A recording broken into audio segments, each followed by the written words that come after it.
एक दूजे के लिए। क्या विवेक और भावना का प्यार परवान चढ़ा। फिर समय भागता गया। एक दिन अचानक एक संयोग ने एक बार फिर विवेक और भावना को एक दूसरे के सामने ला खड़ा किया। ऐसा हुआ तो दोनों के हृदय का वेग बांध तोड़कर उष्ण लावा सा बहने लगा। दोनों एक बार फिर सब कुछ भूलकर अपंत्व की मीठी फुहार से भीगने लगे। कुछ महीनों बाद दोनों विवाह के बंधन में बंध गए, लेकिन शादी के कुछ समय बाद विवेक प्लेन क्रैश में चल बसा। विवेक की मृत्यु की खबर सुनते ही हमारी आंखों के सामने अंधेरा छा गया। हम दोनों स्तब्ध थे कि उन दोनों का पुनर्मिलन कल ही की तो बात थी। इतने में फोन की घंटी बजी। फोन पर मामा जी थे। हेलो सुनो, हमें घर पहुंचते पहुंचते 5 बज जाएंगे। चाय तैयार रखना, सर्दियों का मौसम था। वे लोग लौट कर आए तो सब चुप बैठकर चाय पीने लगे।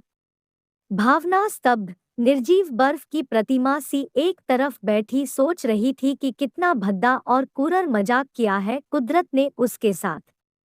अभी तक उसकी आंखों से एक भी आंसू नहीं छलका था, मानो आंसू सूख ही गए हों। सभी को विवेक के चले जाने के गम के साथ साथ भावना की चिंता सताए जा रही थी। भावना, रोती क्यों नहीं तुम? अब वह लौट कर नहीं आएगा, मामी जी ने भावना को समझते हुए कहा। अंधेरा बढ़ता जा रहा था। भावना गठरी सी बैठी टकटकी लगाए न जाने क्या सोच रही थी। उसकी दशा देख सभी चिंतित थे। 4 दिन से उसके गले में निवाला तक न उतरा था। मामी जी से उसकी यह दशा और देखी नहीं गई। उन्होंने भावना को झकझोरते जोर से उसे एक चांटा मारा और रोते रोते बोली, रोती क्यों नहीं पगली? अब विवेक लौट कर नहीं आएगा। तुम्हें संभलना होगा अपने और बच्ची के लिए। यह जीवन कोई 4 दिन का जीवन नहीं है। संभाल बेटा, संभाल अपने कोड़ोट। फिर वे भावना को ऊपर उसके कमरे में ले गई।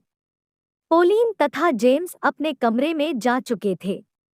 भावना कमरे में विवेक के कपड़ों से लिपट कर फूट फूट कर रोती रही। इतने में दरवाजे पर दस्तक हुई। मे आई कम इन? यस, आओ बैठो पोलीन, भावना ने इशारा करते हुए कहा। दोनों एक दूसरे से लिपट कर खूब रोईं। दोनों का दुख सांझ था। दोनों की चुभन एक सी थी। पोलीन ने भावना को संभालते तथा खुद को समेटते स्मृतियों का घड़ा उड़ेल दिया। वह एक लाल रंग की अंगूठी निकालकर बोली, मुझे पूरा यकीन है तुम इसे पहचानती होगी। भावना की आंखों से बहते आंसुओं ने बिना कुछ कहे सब कुछ कह डाला। वह मन ही मन सोचने लगी कि पोलीन, मैं इसे कैसे भूल सकती हूँ? इसे तो मैंने विवेक को जर्मनी जाते वक्त दिया था। यह तो मेरी सगाई की अंगूठी है। तुमने इसका कहाँ मान रखा? फिर धीरे धीरे पोलीन ने एक एक करके भावना के बुने सभी स्वेटर, कमीजें तथा दूसरे तोहफे उसके सामने रखे। स्वेटर तो सिकुड़ कर छोटे हो गए थे। पोलीन ने बताया, भावना, विवेक तुमसे बहुत प्रेम करता था। दोनों ही बेमन से बने जीवन से आजाद तो हो गए, किंतु पूर्ण रूप से खोखले हो चुके थे। विवेक की शादी टूटने के बाद उसके मामाजी ने जर्मनी से उसे यूके में बुला लिया। वहां उसे रॉयल एयरफोर्स में नौकरी भी मिल गई। अब जब हमने उन्हें राजस्थान के जोधपुर में घुमा लाने का वादा किया तो वे मानी और हमारी जान में जान आई और हम बाज आए। आइए उनकी सहेलियों के बारे में कुछ कहने या नैन्सी से हंसी मजाक करने से। ये दोनों गाने जेम्स ने भी गाने शुरू कर दिए थे। तुम्हारी दी हुई किसी भी चीज को दूर करने के नाम से वह तड़प उठता था। जब कभी वह उदास होता या हमारी तकरार हो जाती तो वह कमरे में जाकर और स्वेटरों को सीने से लगाकर उन्हें सहलाते सहलाते वहीं सो जाता था। कभी कभी तुम्हारे एहसास के लिए सिकुड़े स्वेटर को किसी तरह शरीर पर चढ़ा ही लेता था। घंटों इन चीजों से लिपट कर तुम्हारे गम में डूबा रहता था। जितना वह तुम्हारे गम में डूबता उतना मुझे अपराधबोध सताता। मुझे तुमसे जलन होती थी। मैं सोचती थी यह कैसा प्यार है? क्या कभी कोई इतना भी प्यार किसी से कर सकता है?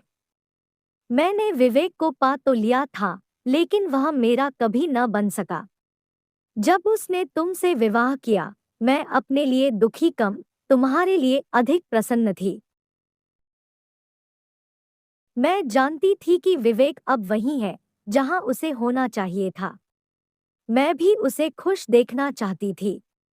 तुम दोनों बने ही एक दूसरे के लिए ही थे। मुझे खुशी है कि मरने से पहले विवेक ने कुछ समय तुम्हारे साथ तो बिताया, मुझे अब कुछ नहीं चाहिए। उसने मुझे बहुत कुछ दिया है। तुम जब चाहोगी मैं जेम्स को तुम्हारे पास भेज दूंगी। जेम्स बिल्कुल विवेक की फोटोकॉपी है। वैसा ही चेहरा, वैसी ही हंसी। फिर पोलीन और भावना दोनों आंखें बंद किए, एक दूसरे के गले में बाहें डाले, अपना अपना दुख समेटे, अतीत की स्मृतियों के वे अमूल्य क्षण बीन बीन कर अपनी पलकों पर सजाने लगी। दोनों का एक ही दुख था।